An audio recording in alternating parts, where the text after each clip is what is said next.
पतझड़ सावन बसंत बहार एक बरस के मौसम चार। ये गाना जिस पांचवें मौसम की बात करता है वो अगर सचमुच है तो हमारे प्रदेश राजस्थान में उसका नंबर छठा हो जाएगा, क्योंकि पांचवा मौसम तबादलों का होता है।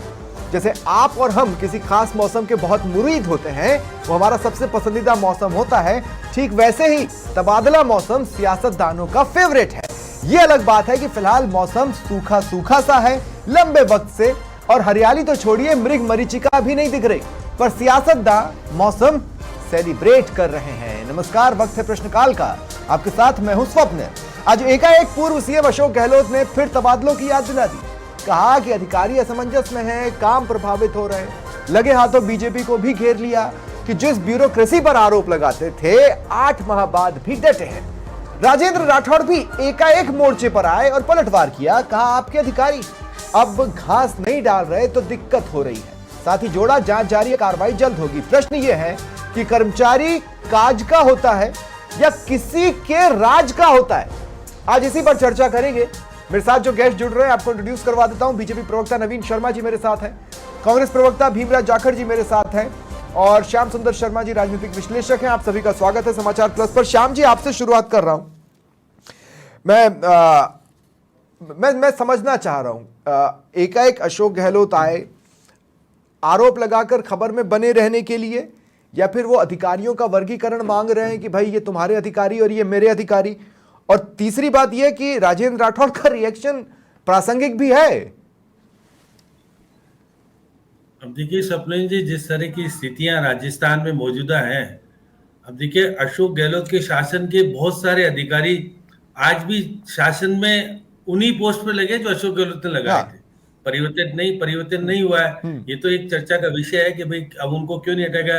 लेकिन परिस्थितियां कुछ ऐसी होती है कि भाई ये कह रहे हैं कि पहले तो हमारे लोकसभा के चुनाव आ गए थे, उसके बाद विधानसभा का सत्र आ गया था। अब सब कुछ हो जाने के बाद कल कैबिनेट ने 2 तबादला नीतियों को लेकर चर्चा की है। हाँ। और वो दोनों के दोनों तबादले विषय ऐसे है कि एजुकेशन और मेडिकल दोनों ही बड़े व्यापक पैमाने पर चर्चा के रहते हैं तबादलों के दौरान। और बहुत सारे आरोप प्रत्यारोप देखे गए। जब राजेंद्र राठौड़ जब मंत्री हुआ करते थे उनके ऊपर भी आरोप प्रत्यारोप लगे, और अशोक गहलोत के जमाने में तबादले बहुत होते थे, तबादले हुए।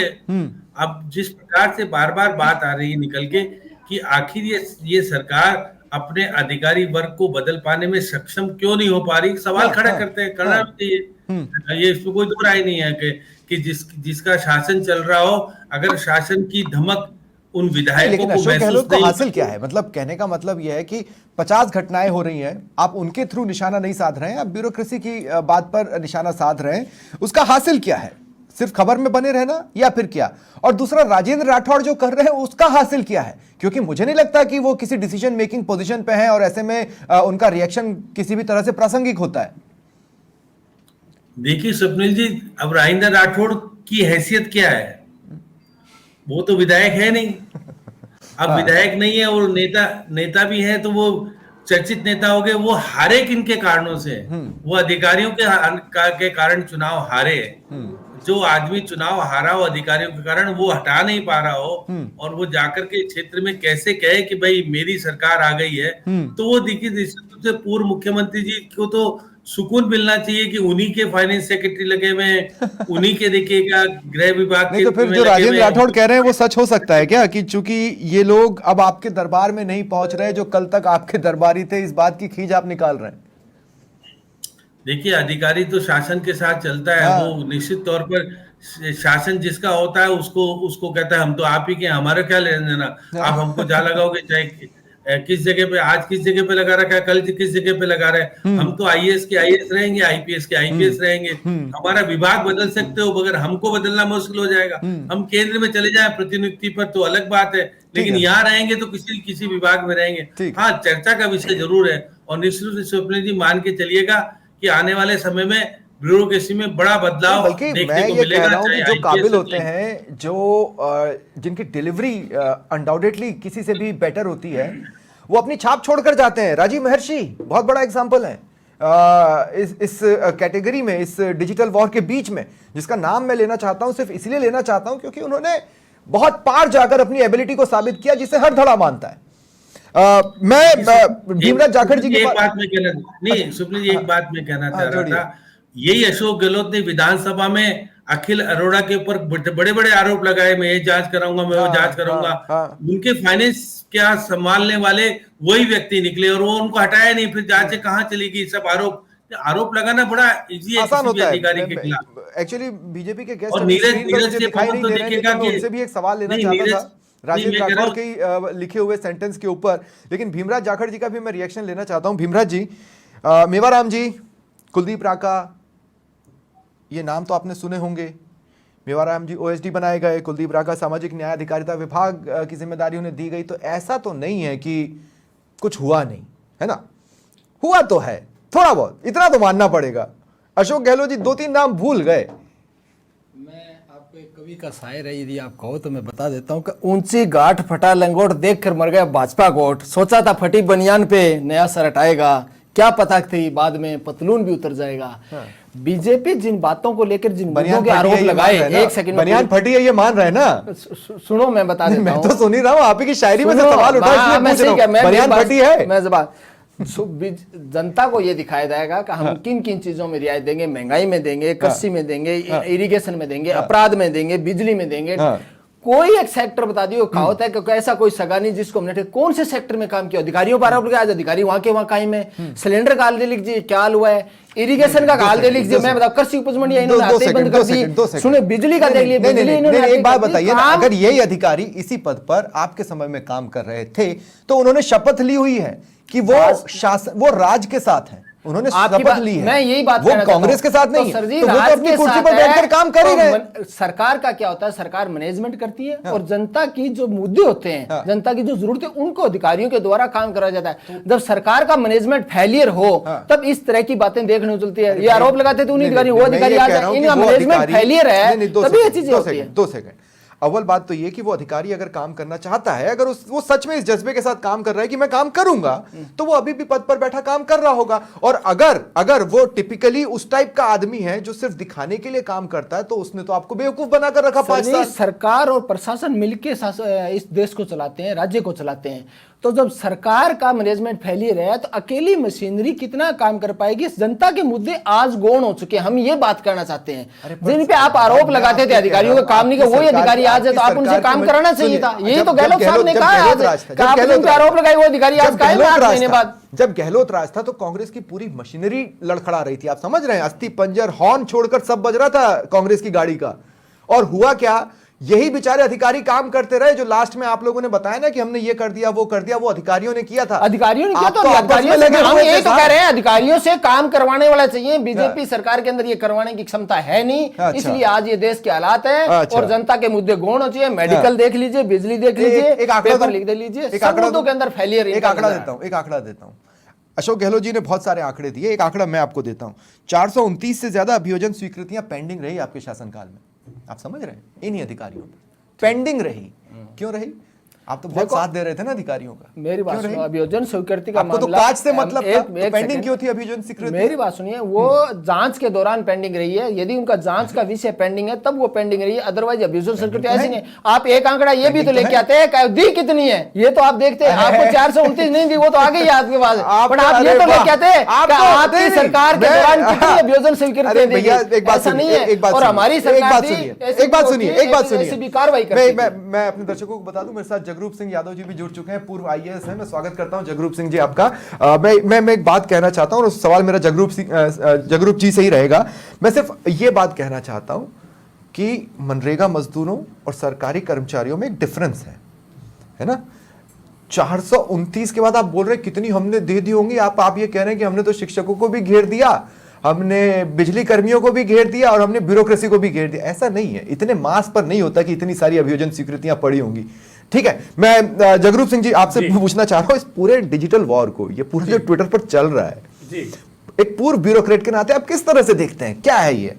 देखिए स्वप्निल जी, ब्यूरोक्रेसी है वो स्थायी मेरुदंड है, शासन प्रशासन का स्थायी मेरुदंड होता है। जो ब्यूरोक्रेसी, जो भी सरकार इन पावर होती है उसकी पॉलिसी, प्लान्स, योजना, नीति, उनके प्रोजेक्ट, उनका क्रियान्वयन का कार्य करती है। तो उनको जो मैंडेट जनता देती है और राजस्थान में तो 5-5 साल से बदल के मैंडेट दिया जाता है। तो ब्यूरोक्रेसी शासन जब परिवर्तन होता है तो एक परिवर्तन का मैसेज देने के लिए, चूंकि ये बहुत आसान मैसेज होता है कि हमने नौकरशाही बदल दी तो अब राज बदल गया, राज बदलने का संकेत ब्यूरोक्रेसी में परिवर्तन से देते हैं और प्राय ये प्रथा सी भी रही है। अभी संप्रति सरकार ने शायद बहुत अधिक इन्वॉल्वमेंट या रुचि इस ओर नहीं दिखाई है, तो इस वजह से ये राजनीतिक बयानबाजियां चल रही हैं। लेकिन मैं ये कहना चाहूंगा कि सारे ब्यूरोक्रेट जो यूपीएससी और आरपीएससी और विभिन्न एजेंसियों से, क्योंकि ब्यूरोक्रेसी में तो क्लास 4 से लेकर चीफ सेक्रेटरी तक सब शामिल है,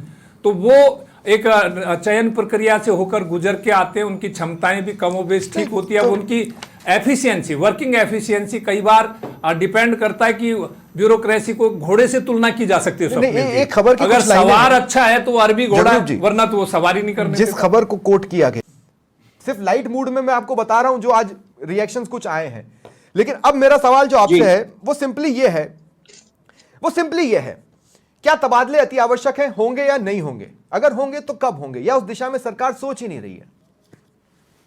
देखिए, इस विषय में तबादले अति आवश्यक हैं। इस विषय में जगरूप जी ने एक बहुत अच्छी अभी एक बात कही, सुनाइए। कि एक पुराना ट्रेंड ये रहा है कि सरकारें बदलती हैं तो ब्यूरोक्रेसी बदलने से एक मैसेज चला जाता है कि बहुत कुछ पॉजिटिव होने वाला है। ये एक ट्रेंड का हिस्सा रहा। हम संगठनात्मक दायित्व से आते हैं, संगठन के एक व्यक्ति हैं, इसलिए सरकार तबादले कब करेगी या नहीं करेगी, ये जो प्रश्न है ये एक्चुअली प्रशासन के क्रियान्वयन का विषय है। लेकिन एक सामान्य ट्रेंड की जो बात की, वो ट्रेंड के चलते अगर तबादले नहीं किए जाएं या किए जाएं, अच्छा ठीक है, तो आप ये ट्रेंड थोड़ा के सा चलते मत कीजिए, आप ट्रेंड के आवश्यक चलते नहीं है मत मेरे कीजिए, हिसाब। ठीक है, ट्रेंड के चलते मत कीजिए। मान लिया, अब मैं आपसे कह रहा हूं कि अगर अधिकारियों कर्मचारियों का मोरल डाउन है और वो इस वजह से काम नहीं कर पा रहे हैं कि कल को हम जैसे ही काम चालू करें और ट्रांसफर हो गए तो एक पॉजिटिव मैसेज उनके बीच में क्यों नहीं है? ये तो हुआ सवाल नंबर 1। सवाल नंबर 2, वही लोग, उन्हीं लोगों ने, मैं तो अच्छा जोड़ लीजिए, फिर सवाल पूछ लूंगा, बोलिए। स्वप्निल, मैं तो ऐसे एक्चुअली एक रूमर मैं एक कहूंगा मैं कि रूमर फैली हुई है कि अधिकारियों को ये भय है कि हमारा तबादला हो जाएगा, इसलिए काम करने से बचा जाए, निर्णय मुझे भी ऐसा लगता है, इसीलिए मैंने ये क्वेश्चन जगरूप जी से लिया था। लेकिन जो अधिकारी सरकार के निष्ठावान हैं, करेक्ट, सरकार के प्रति निष्ठावान या अपने दायित्व के प्रति निष्ठावान जो अधिकारी, लेकिन नवीन भाई, उन्हें इस बात का मुझे नहीं लगता कि मेरी बात सुनिए, कहीं इस बात का भय कहीं रहना चाहिए कि तबादला हो जाएगा। नवीन भाई, अब मेरी बात सुनिए, अब मेरी बात सुनिएगा, मिथ्या ये बात मुझे प्रतीत होती है। ठीक है, अब मेरी बात सुनिएगा, मैं आपसे ये कह रहा हूं, सबसे ज्यादा आरोप आप लोगों ने ब्यूरोक्रेसी के जिस धड़े पर लगाए वो फाइनेंस से जुड़ा हुआ धड़ा था, ठीक है? अब मेरी बात सुनिए, जिनको तथ्यों के आधार पर आपने बेकार साबित किया, उन्हीं से बजट बनवा लिया और उन्हीं कमी से गुजरने वाले अधिकारियों से बजट पेश कर दिया, तो फिर तो हम उस बजट पर भी सवाल उठा सकते हैं कि अगर आपके हिसाब से वो तब इस टाइप के थे तो उन्होंने बजट में क्या ही दिल लगाया होगा, क्या ही जीवन डाला होगा, क्या ही जान फूकी होगी। स्वप्निल जी, मैं कहना चाहूंगा इस पे, आपकी ये बात इसलिए गले, मैंने जैसा कि बताया कि ब्यूरोक्रेसी का काम स्थायी मेरुदंड का होता है, और जो परिवर्तन होता है वो सांकेतिक होता है। मतलब कोई ट्रांसफर है, उससे कोई राज व्यवस्था परिवर्तित नहीं है। राज व्यवस्था तो दरअसल में प्रजातंत्र में वोटों के जरिए ही परिवर्तित होती है, क्योंकि पॉलिसी, प्लान्स, नीतियां, प्रणीतियां वो राजनीतिक दलों की अलग अलग होती है, विचारधाराएं भी उनकी अलग अलग होती है। ब्यूरोक्रेसी स्थायी मेरुदंड है। वो ये भी कह सकते हैं कि झंडा जिसका भी जनता टांग दे, डंडा हमारा है। नहीं, इसीलिए मैंने नवीन जी के उस स्टैंड पर सवाल उठाए कि हम तो, मैं अगर आपके चश्मे से देखूं तो मैं बजट को किस रूप में और बजट पहला भी मान लो लोगों ने तारीफ की, तो मतलब ऐसा नहीं है, बजट में डायरेक्शन तो पॉलिटिकल क्रेसी देती है। तो तत्समय जो राजनीतिक सत्ता थी, जो राजनीतिक दल था, उनकी डायरेक्शंस के मुताबिक बना, और अब संप्रति जो सरकार है उसके डायरेक्शन के मुताबिक काम कर रहे हैं। तो अधिकारी तो घोड़े हैं, उस पर सवारी करना आती है तो वो आपको अरबी घोड़े की तरह सरपट दौड़ेंगे, और अगर सवारी नहीं करना आती तो फिर वो चल के भी नहीं देंगे। देखिए, दिमाग में सेंटेंस कौंधा और सडनली चला गया। मुखिया के डेफिनेशन को लेके एक बहुत अच्छी लोकोक्ति है जो अभी मेरे दिमाग में तुरंत आई और तुरंत निकल भी गई, नहीं तो वो आप ही की बात में मैं जोड़ लेता। लेकिन फिर भी चलिए नवीन जी, सारे अभयदान के साथ क्या आप ये स्वीकार करते हैं कि हाँ, कामकाज उस गति से चल नहीं रहा उन्हीं चेहरों के साथ, जिन चेहरों के साथ पूर्व में कामकाज इससे तो तेज चल रहा था? पूर्व से मतलब क्या माने स्वप्निल? 8 माह पूर्व चले जाइए, विधानसभा चुनाव 2023 पूर्व। विधानसभा 2023 पूर्व कामकाज जिस गति से चल रहा था, कोई आंकड़े हम डिस्कस कर सकते हैं या सिर्फ बातों के आधार पर ही हम इसका पैमाना तय कर लेंगे? नहीं, बातों के आधार पर नहीं, मैंने इसीलिए कहा कि इस बात पर बीजेपी का जवाब क्या होगा जो बोला जा रहा है। ये तो बोला गया ना, ये तो अशोक गहलोत के ट्वीट में कूट कूट के लिखा हुआ है। आप जो भी जवाब देंगे वो उनको देंगे, मुझे जरा मेरा ये मुझे पता नहीं, एक मिनट स्वप्निल, जरा मेरा पता नहीं क्यों ये जरा माइक नहीं गया सर, बस आप ही घूम रहे हैं। स्क्रीन रोटेट हो गई आपकी। आपकी आवाज आप ही फ्रेम में घूम रहे हैं। हाँ जी जी, देख पा रहे हैं आप मुझे प्रॉपर? हाँ, बिल्कुल बिल्कुल बिल्कुल। हाँ, नहीं, अब कोई टेक्निकल प्रॉब्लम आई है, आप हैंग हो गए। अब आपकी आवाज मुझे नहीं मिल रही। जी जी। हाँ, आप मिल रही, जल्दी से आप अपनी बात करते हैं, मुझे भी डिबेट फिर खत्म करनी है। हाँ, जल्दी से अपनी बात खत्म। अब आ रहा हूं मैं, दिखाई दे रहा हूं? बिल्कुल बिल्कुल, अब बोले आप। बिल्कुल हाँ, बात सिर्फ इतनी सी है कि 2023 से पहले जिस प्रॉपर संचालन की आप बात कर रहे थे, मैं उसका एक नजीर आपको स्वप्निल यहाँ दे देता हूँ। ठीक है। हाँ। 2019 में कांग्रेस सरकार ने सारे अधिकारी मेरे ख्याल से बदल दिए थे, खासकर हम पुलिस महकमे की बात कर लेंगे तो एक मैं आपको क्राइम का एक रिपोर्ट यहाँ बता देता हूँ। 2019, 20, 21, 22, 23 का मेरे पास रिपोर्ट एक पड़ा हुआ है। सारा ब्यूरोक्रेसी चेंज करने के बाद कांग्रेस के शासनकाल में सिर्फ 1 साल के अंदर राजस्थान में अपराध का ग्राफ 31% बढ़ गया था। तो किसी भी सरकार के संचालन में अगर ट्रांसफर नहीं किए जा रहे हैं तो आउटपुट नहीं निकलेगा, मैं ये नहीं मान सकता। ठीक है, और बाकी आंकड़े तो आपने विधानसभा में रखे, वो हमने भी सुने भी थे। भीमराज जी, मुझे एक बात बताइए, मैं सीधे सीधे पूछ रहा हूं कि क्या अशोक गहलोत अधिकारियों को कोई मैसेज देने की कोशिश कर रहे थे, या अशोक गहलोत ये चाहते हैं कि अधिकारियों का वर्गीकरण हो? क्योंकि वर्गीकरण बड़ा फेवरेट टॉपिक है कांग्रेस का। वर्गीकरण ऐसे कि मेरा अधिकारी तेरा अधिकारी। ऐसा कुछ नहीं है, सिर्फ और सिर्फ वो जनता के कामों की बात कर रहे थे कि जिन मुद्दों को बीजेपी ने विधानसभा चुनाव से पहले उठाया था। और अभी मेरे मित्र अपराधों का जिक्र कर रहे थे, ये शायद भूल गए कि अभी जून 2024 की रिपोर्ट है जिसमें मैं कहना चाहूंगा कि महिलाओं के अपराध के मामले 8% बढ़े हैं, महिला और हत्या के मामलों में 28% वृद्धि हुई है, और आदिवासियों पर अत्याचार के मामलों में 35% वृद्धि हुई है। तो शायद ये आंकड़े पूरे पढ़ के आते हैं। 2 सेकंड, एक बात बताइए, इसी सवाल पर मैं इसी सवाल पर रहूंगा। मैं चेंज नहीं कर रहा हूं। मेरी बात सुनिए, भीमराज जी, उनको झूठा आप ही ने एक अधिकारी को लगाया था, बहुत बड़े पद पे लगाया था, जिन्होंने मीडिया के सामने ये कहा कि क्राइम तो बढ़ रहे हैं लेकिन उनमें से अधिकतर मामले झूठे आ रहे हैं। कहा था ना? तो अगर बीजेपी के राज में उससे कम संख्या है और रेट वही है झूठे मामले आने की, तो फिर तो स्थिति सुधरी है। मेरी बात सुनिए, ये तो प्रॉपर मैथ्स है, इसमें और कुछ नहीं है। मैं आपको जो भी बात बताई है, कब जो आप आंकड़े भी बताए हैं, ये जून 2024 तक के आंकड़े। अरे अपने अधिकारी का तर्क तो ले लो। मैं अपने अधिकारी का नहीं, मैं अपने अधिकारी का नहीं दे रहा, मैं बीजेपी राज की बात कर रहा हूं।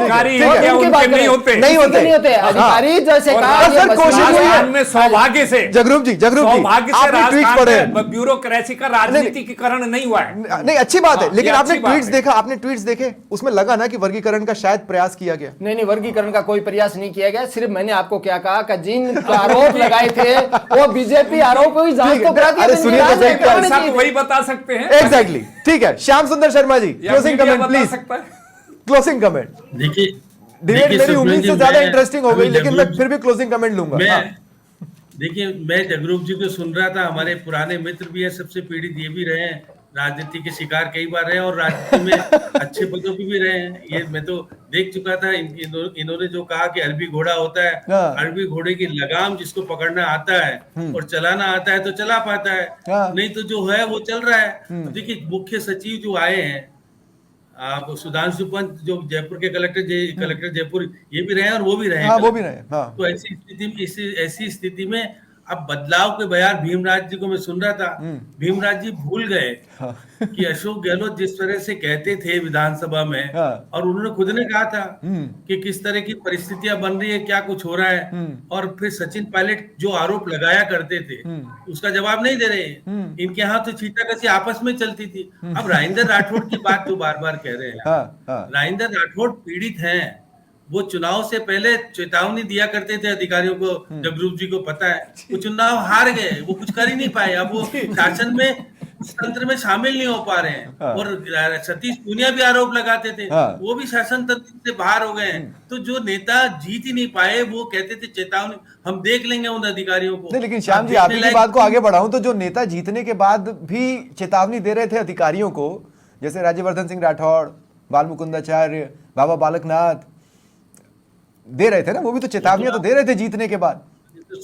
स्वप्निल जी, आपने अभी देखा थाने में जाकर के जो इस तरह का व्यवहार राज्यवर्धन सिंह करके आए, इससे ज्यादा और क्या चाहिए आपको? इससे ज्यादा कुछ नहीं कर सकता है। कैबिनेट मिनिस्टर जाकर के अगर थाने में ये सब कुछ करके आता है, वो अधिकारी चुपचाप करके कर सकते थे ना।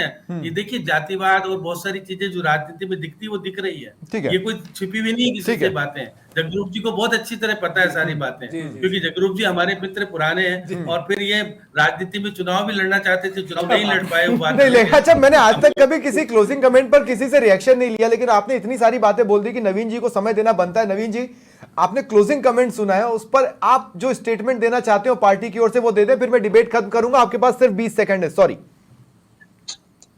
देखिए, मैं पार्टी की ओर से यही कमेंट देना चाहूंगा, लोक सेवकों की निष्ठा सरकार के प्रति सदैव रहती है। सिर्फ तबादलों के होने या नहीं होने से उनकी कार्य और कार्यप्रणाली पर कोई फर्क नहीं पड़ना चाहिए। सरकार मुस्तैदी के साथ अपने कार्य में लगी हुई है। जीरो टॉलरेंस की नीति के साथ सरकार सुदृढ़ता से अपना शासन संचालन कर रही है। नवीन भाई, अब मैं भी एक क्लोजिंग कमेंट दे देता हूं। आपने कहा कि नहीं पढ़ना चाहिए, कॉन्फिडेंस हो तो बोलना चाहिए कि नहीं पढ़ रहा। बहुत बहुत शुक्रिया आप सभी का मेरे साथ जुड़ने के लिए, और फिलहाल इतना ही। नमस्कार।